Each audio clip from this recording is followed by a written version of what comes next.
Olá, bom dia! O AgroBand está entrando no ar para todo o Brasil através da TV Bandeirantes e do canal Terra Viva. A harmonização perfeita. Saiba como combinar vinhos com as refeições e aprenda as características de cada uma das bebidas.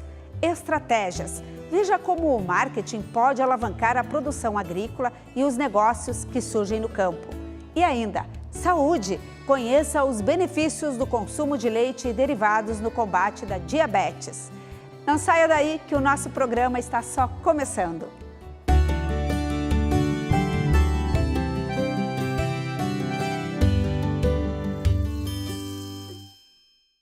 A gente começa o programa de hoje falando sobre uma bebida que é muito apreciada pelos gaúchos e pelos brasileiros, o vinho. O Rio Grande do Sul é o maior produtor do país e as variedades são tantas que chega a ser difícil escolher.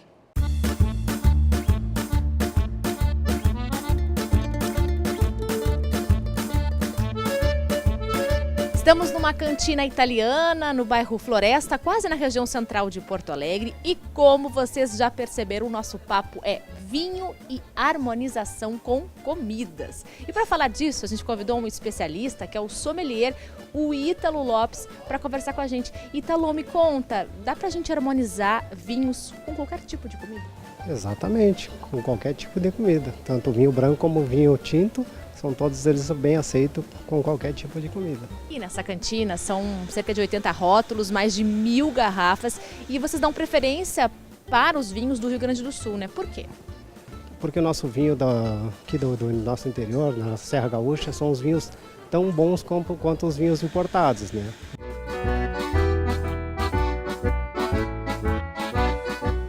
Para a gente ter mais dicas na prática do que aqui o Ítalo está nos contando, a gente tem opções aqui. Por exemplo, temos uma opção para combinar com uma entrada, que é um antipasto, que a gente pode ver que a gente tem queijo, tem pão, tem salaminho, tem frutas. Tem também depois, olha aqui, que delícia, um prato principal, que é uma carne de panela com talharim. E por último, para encerrar, muito doce, né, Ítalo, tem ali um tiramisu. Então, o que a gente pode combinar com o quê? Que dá pra gente fazer toda a refeição completa ou fazer só partes dela. Por exemplo, ficar só no antipasto, ou ficar só na principal, ou ficar só no doce. Dá pra fazer tudo junto ou separado, né? Exatamente, pode fazer. Começando pela entrada, né, que seria o nosso antipasto, né? Então, o antipasto, ele sempre apetece com um bom vinho tinto, né? Para o antipasto. A carne de panela, no caso com a massa talharim, a gente pode oferecer um vinho, um Malbec. Né? Um Malbec, um Cabernet Sauvignon, né? Depende do gosto do cliente. E aí chegou na hora de falar de doce, né? Final de refeição, ou então só um docinho lá especial. O que combina com doce? É mesmo vinho branco? Exatamente, porque aí a gente já está na parte final, né? A gente já está na sobremesa, né? Então a gente sempre sugere um vinho de sobremesa para acompanhar a sobremesa. Seria, no caso, um vinho aqui na cantina, um vinho frascati, que seria um vinho frisante, né? Bem tranquilo de se tomar, acompanhando a sobremesa. Merlot, Cabernet Sauvignon, Malbec, frisante, espumante. São muitas variedades e opções para harmonização perfeita. Mas você sabe as diferenças entre elas? As características de cada uma das bebidas? Realmente não é uma tarefa fácil.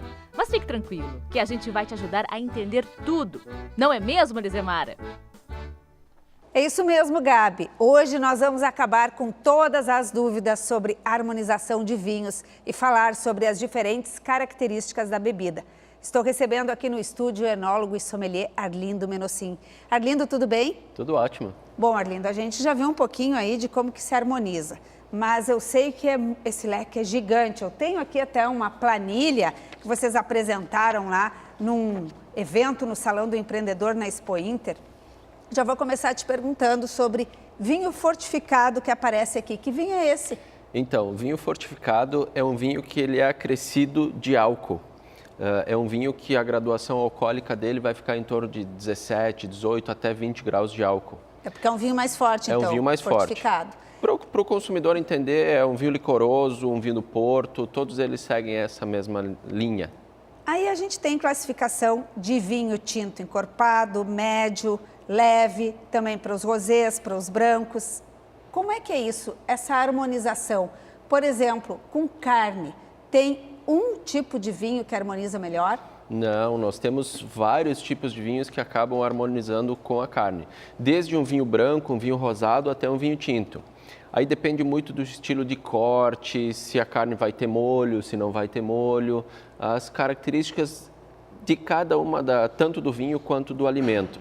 Mas se for uma carne mais forte, com mais gordura, é um vinho mais fechado? Mais encorpado. Mais encorpado. Aí tem uma regrinha que talvez as pessoas já devam ter ouvido, que é vinho branco combina com carne branca e vinho tinto combina com carne vermelha. Tá certo, dá para dar um direcionamento muito bom. Mas se o telespectador conseguir imaginar o seguinte, comida encorpada, vinho encorpado, também é uma referência muito boa. Vinho leve, comida leve. Então, se eu tenho um vinho branco, eu iria para uma carne um pouco mais leve, um peixe, frutos do mar. Posso ir com um frango sem problema nenhum, pode ir com uma carne de porco, mas também pode ir com uma carne de gado, desde que não tenha muita gordura. Para os laticínios, tem algum que é melhor, mais adequado? Também depende do tipo de queijo que a gente vai usar. Por exemplo, um parmesão, que é um queijo mais forte, eu preciso entrar com um vinho tinto, com mais corpo. Se eu pegar um queijo mais leve, não muito curado, um brie, por exemplo, eu posso entrar com um vinho branco tranquilamente. Com os vegetais? Temos uma linha bem grande de vegetais também, que a gente pode entrar com vinhos brancos, entrar com um vinho tinto, por exemplo, com a berinjela, vai ficar excelente. Agora tem aqui, eu estudei bastante, olha, me dediquei para vir te entrevistar aqui. Diz, por exemplo, que o espumante transita em tudo. Vegetais, laticínios, carnes e doces. É tipo um coringa? Por quê? Então, eu sempre costumo comentar que se você não quer errar na harmonização, ponha um espumante. O espumante ele vai combinar com tudo, desde os vegetais, dos doces até as carnes mais leves, as carnes mais encorpadas. Porque o espumante ele tem uma presença de acidez um pouquinho maior e ela tem o gás carbônico também, que limpa as papilas e sempre vai estar renovando. Porque na harmonização a gente busca o quê? Quando a gente come o alimento, sente o gosto do alimento. E quando a gente bebe o vinho, o espumante, a gente tem que sentir o gosto do vinho ou do espumante e não da comida. Então tem que haver uma integração entre os dois. E com os doces, as sobremesas, a gente viu ali na reportagem que seria um vinho branco, licoroso, por exemplo. Exato. Tem também alguma regra específica? Tem. Por exemplo, o espumante moscatel, que é muito produzido aqui na Serra Gaúcha, que são excelentes. Espumante moscatel vai muito bem com todos os produtos doces, mas principalmente com produtos mais tropicais, que sejam à base de frutas, vai combinar melhor, porque a moscatel é muito floral, muito frutada. Já se você pegar um chocolate, por exemplo, o ideal seria para os vinhos fortificados, que tem essa presença mais maciça do álcool. E agora a gente vem com o período de calor, esses vinhos mais frutados, mais leves, os espumantes, eles são mais consumidos, tendem a ser mais consumidos. Sim. E eles combinam especialmente com algum alimento dessa época do ano? Então, normalmente no verão a gente come comidas mais leves. Acaba se usando mais peixe, mais carnes leves, mais legumes. Então, todas essas características de pratos são pratos leves e que combinam muito bem com os frisantes, com os espumantes, com os rosados. Por isso que aumenta bastante o consumo. Olha aqui, no meu estudo, na minha planilha aqui, também os rosados eles combinam com quase tudo. Posso, por exemplo, tomar um rosé com carne? Pode, desde que você não use um molho muito forte na carne. Por exemplo, um molho fungo com um filé e um rosado, não digo que não vá combinar, mas depende do tipo do rosado. Em sua grande maioria não vai combinar muito bem. Só que a gente tem que levar uma coisa em consideração. O vinho a gente não pode complicar ele, porque vinho é uma bebida simples. Então, eu gosto de tomar um vinho rosado comendo com uma carne, com um churrasco. Perfeito. Ele vai casar muito bem também. O que manda é o gosto, a preferência de cada um. Muitas vezes é o gosto particular também das pessoas, que preferem um vinho tinto mais refrescado, preferem um vinho branco com o churrasco, não tem tanto problema. Temperatura do vinho, é gelado ou não é? Normalmente as pessoas falam a temperatura ambiente, mas uma coisa é temperatura ambiente no inverno, outra coisa é temperatura ambiente no verão. Com certeza. Muda completamente. Então, sim, tem uma temperatura adequada para todas as situações. Por exemplo, um vinho branco e um espumante, eu sempre aconselho, deixa na geladeira, que ele vai estar uma temperatura boa para se consumir. Um rosado também. Já o vinho tinto, nesse período de verão, eu aconselho pegar o vinho e deixar pelo menos uns 15 minutos na geladeira. Ele vai baixar a temperatura e depois você deixa ele à temperatura ambiente. A gente abre e já consome direto ou deixa ele repousar um pouquinho? Todo vinho ele vai melhorar deixando ele aberto alguns minutos. E os vinhos tintos mais encorpados, eles melhoram muito mais. É normal, muitas vezes as pessoas, nossa, está acabando o vinho agora que ele está bom. Não, ele sempre esteve bom. Só que não se deu tanto tempo para ele ir trabalhando, porque ele trabalha minuto a minuto. Se sobra um tantinho na garrafa e a gente quer guardar na geladeira, agora já tem, por exemplo, aquelas tampas para o espumante que mantém a pressão. Isso. Dá para deixar? Dá para deixar. Inclusive para vinhos tem umas tampas que você tira o oxigênio dela, da garrafa. Então ele conserva mais. E aí sim, deixa na geladeira que vai conservar por mais tempo. O copo ideal para beber, a taça para beber, tem um modelo tipo universal que vai servir para todos? Tem algumas taças, até em qualquer supermercado se encontra que ela tem um pezinho um pouquinho mais alto, ela tem um bojinho um pouquinho maior. Isso é o ideal. Por quê? Porque vai concentrar os aromas, a gente vai perceber melhor a qualidade do vinho. E em relação a como guardar a garrafa? A gente guarda em pé, como está aqui no nosso cenário, a gente guarda deitada ao abrigo da luz, como é que é melhor? Então, para conservação, o ideal é a gente guardar deitados. Vinhos, branco, tinto e rosado. E espumante não, espumante guarda de pé. Por quê? Porque o ideal, o que a gente busca na conservação do vinho é que não tenha entrada de oxigênio pela rolha. No caso do espumante, o objetivo não é que entre oxigênio, é que não saia gás. Então, se eu guardar deitado o espumante, a rolha vai tomar o formato da garrafa. E quando a gente saca a rolha do espumante, ela não vai formar aquele chapéuzinho que tem. Então, o ideal é deixá-la de pé para que forme aquele chapéuzinho e não saia o gás. O perlage. Perfeito. Obrigada. Adorei esse bate-papo com o Arlindo. A gente aprendeu um monte para harmonizar os nossos pratos e também adorei saber que espumante é coringa, dá com tudo, porque eu gosto muito de tomar um bom espumante. Obrigada, Arlindo. Eu que agradeço.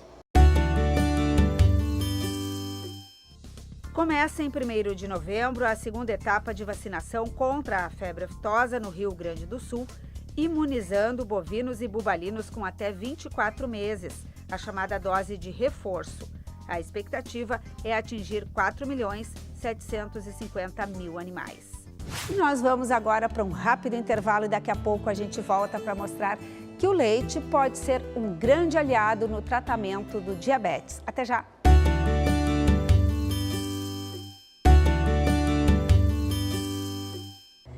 Estamos de volta com o Agroband. No primeiro bloco do programa de hoje, nós falamos sobre o vinho. As bebidas que saem aqui do Rio Grande do Sul são apreciadas no mundo todo. E esse reconhecimento só foi possível graças a estratégias de marketing adotadas ao longo de muitos anos. É sobre isso que nós vamos falar agora, o poder do marketing rural e como diferentes estratégias podem auxiliar nos negócios que surgem no campo. Estou recebendo o coordenador do Núcleo de Estudos do Agronegócio da SPM, Hernani Carvalho. Bom dia, Hernani. Muito bom dia, é um prazer estar aqui. Bom, a gente viu aí o vinho, que é um sucesso, e é um bom case para começar esse nosso bate-papo. Os vinhos gaúchos que ganharam o mundo. Hoje nós temos premiações internacionais para vinhos, para espumantes. Nós estamos fazendo bem feito o marketing do campo? Começamos muito bem com o produto. Tá? O produtor de vinho, ele já consegue levar ao consumidor um produto de alta qualidade, inclusive em nível competitivo, tá? Com produtos de outros países. O marketing ele vai além.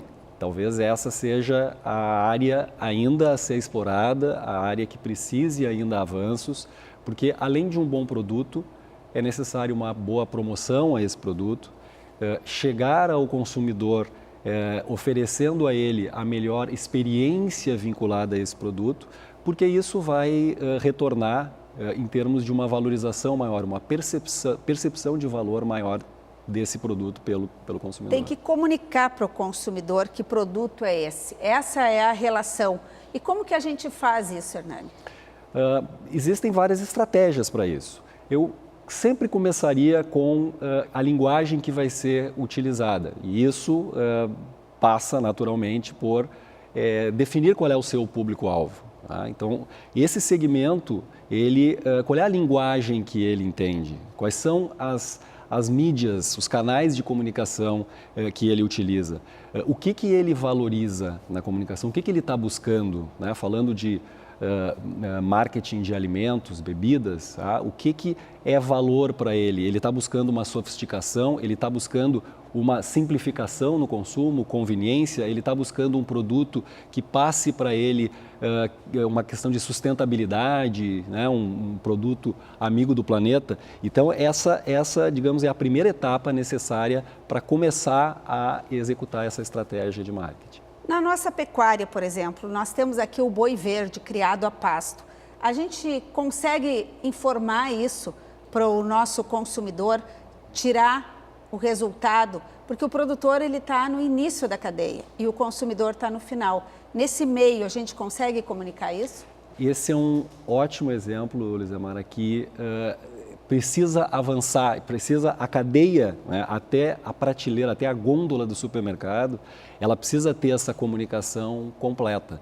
Então, não tem dúvida nenhuma que nós temos aqui um produto que é alimentado, né, é produzido a pasto nativo. Isso tem um valor para o mercado, desde que seja bem comunicado. E isso só vai se converter em valor efetivamente se eu, consumidor, for a uma gôndola, né, do supermercado, adquirir esse produto, ou eu for mesmo num restaurante, e eu tenha a identificação disso. Tá? Eu saiba que esse produto ele tem essa característica. E isso vemos muito pouco. É uma área bem importante para ser explorada aqui.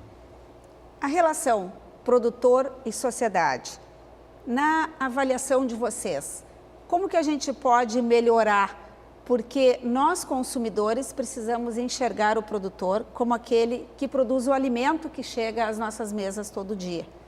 E mais do que o alimento, do campo vem a roupa, vem muitos dos objetos. Aqui no nosso cenário, por exemplo, nós temos a madeira, nós temos o papel, entre tantos outros. Temos o tapete, que é o couro do animal, temos o pelego, o tecido, enfim, vem do campo. E será que a sociedade enxerga isso? O que a gente pode fazer no marketing para melhorar esse entendimento?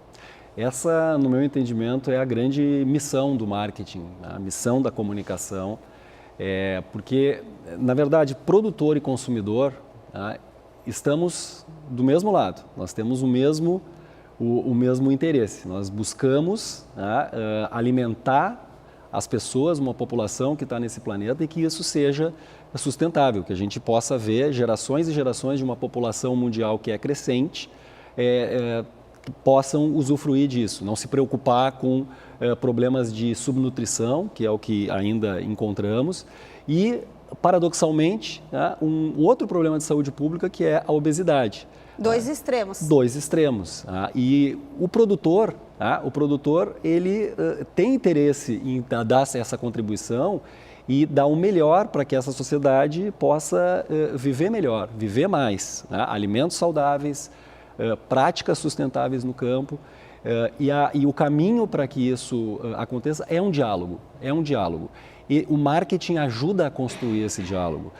Já houve, a gente vê em pesquisas que a percepção do campo, ela vem melhorando, a cidade vem entendendo melhorar o campo, mas eu entendo que a visão que devemos ter é quando não se vê mais tanto essa fronteira. O planeta é um só, tá? Estamos todos aqui e temos que entender que o sucesso, tá, do produtor ao atender esse consumidor é o que vai nos garantir aí a sustentabilidade, né, e o futuro para as próximas gerações. E também um desafio, a produção tem que ser feita para o mercado. Tem que existir um mercado para comprar aquele produto. Nós temos isso ocorrendo hoje no campo. O produtor, ele conhece o seu mercado e hoje nós trabalhamos muito em nichos de mercado. Se a gente levar em conta, por exemplo, uma pesquisa que diz de quem está ascendendo socialmente, quer ficar na sua comunidade, mas quer levar os produtos para dentro da comunidade. As boas bebidas, as boas carnes, as boas grifes, enfim. A gente entende isso, por exemplo, para se relacionar com essas classes em ascensão? O produtor ele tem feito e fez até aqui um excelente trabalho em produtos de qualidade, em produzir. Fez isso com excelência, ele investiu, adotou tecnologias, temos produtos excelentes. O Brasil é um grande exemplo disso. O Brasil ele não só fornece produtos no mercado interno, como ele é um exportador, né? E está entre os principais players, né, nesse cenário mundial. Vamos falar das carnes aqui do sul, dos vinhos, do café, das nossas frutas. Só para falar de alguns, lá no Nordeste, do nosso pescado, a gente manda quase todos os nossos produtos para fora. A gente tem qualidade. Temos qualidade, temos volume. O Brasil alimenta o mundo. E isso vai permanecer por vários anos. O volume é importante, mas regularidade também, padronização de produto, isso é uma preocupação que deve estar sempre presente. E olha que desafio para o produtor rural que tem a sua linha de produção a céu aberto. Quer dizer, depende também de clima, né? E tem que fazer tudo isso para que chegue sempre, porque a população... 7 bilhões, né, de habitantes que nós temos hoje, precisa comer todo dia.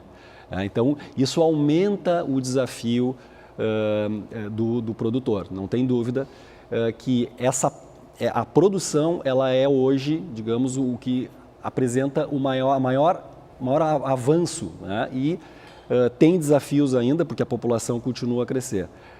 Onde tem mais espaço, efetivamente, para profissionalizar, para que seja melhor entendido o trabalho e essa contribuição do produtor está justamente em como comunicar, como divulgar esses produtos, como adequar o produto para cada segmento, o que ele precisa. Tem consumidores que vão buscar produtos sofisticados, né? Nós temos aí, por exemplo, o mercado de produtos orgânicos.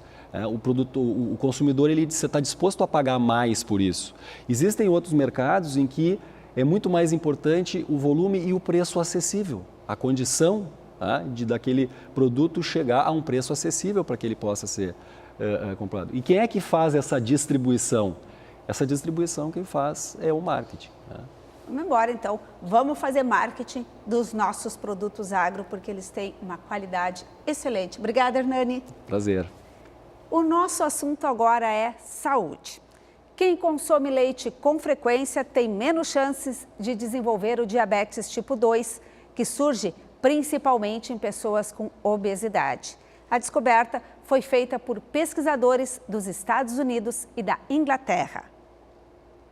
O diabetes tipo 2, ligado à obesidade e ao sedentarismo, atinge quase 8% dos brasileiros. Esta aposentada está entre eles. Para controlar a doença, só sai de casa com um aparelho que mede a glicemia. Toma medicação diária e mudou radicalmente a alimentação. É difícil tu deixar de comer o doce que tu gosta, mas tem que adaptar por causa da saúde. É mais importante estar saudável. O leite e derivados podem ser aliados na prevenção do diabetes tipo 2. Um estudo realizado por cientistas britânicos e americanos indica que o consumo de laticínios, como queijos e iogurtes, pode reduzir em 30% o risco de desenvolver a doença. A gente já sabia que os derivados e o leite reduzem o risco de diabetes. Independente desse estudo mostrar, acho que isso sim é uma novidade, a relação com a gordura do leite, mas a relação com a proteína já era consagrada. Os pesquisadores analisaram dados de mais de 60 mil pacientes durante 2 décadas. Entre aqueles que tinham mais gordura láctea no organismo, a incidência de diabetes foi menor. A recomendação dos médicos é de 5 porções de laticínios por dia. Uma porção representa, por exemplo, um copo de 200 ml de leite. A endocrinologista avalia que as pessoas vêm consumindo cada vez menos leite e seus derivados, o que pode trazer prejuízos à saúde. Tirar o leite e derivados tem não só uma repercussão no aumento da incidência de obesidade, no aumento de diabetes, fora a questão óssea, que a principal fonte de cálcio é o leite, né? E os derivados, a gente vai ter aí uma incidência muito grande de osteoporose, principalmente nas crianças de hoje, no futuro delas. Leite, queijos, iogurte e manteiga estão sempre presentes na mesa da Maria Janice. Com a saúde em dia, a professora vê na prática os benefícios deste tipo de alimento. O consumo do leite não é uma coisa nociva, uma coisa que possa te prejudicar a saúde. Para mim é extremamente prazeroso. O AgroBand de hoje fica por aqui. Não esqueça que você pode conferir este e outros programas na nossa página no Facebook. Você também pode acompanhar outras notícias do agronegócio no AgroBand na Rádio Bandeirantes, sábado às 9h30 da manhã. Até o nosso próximo encontro. Tchau!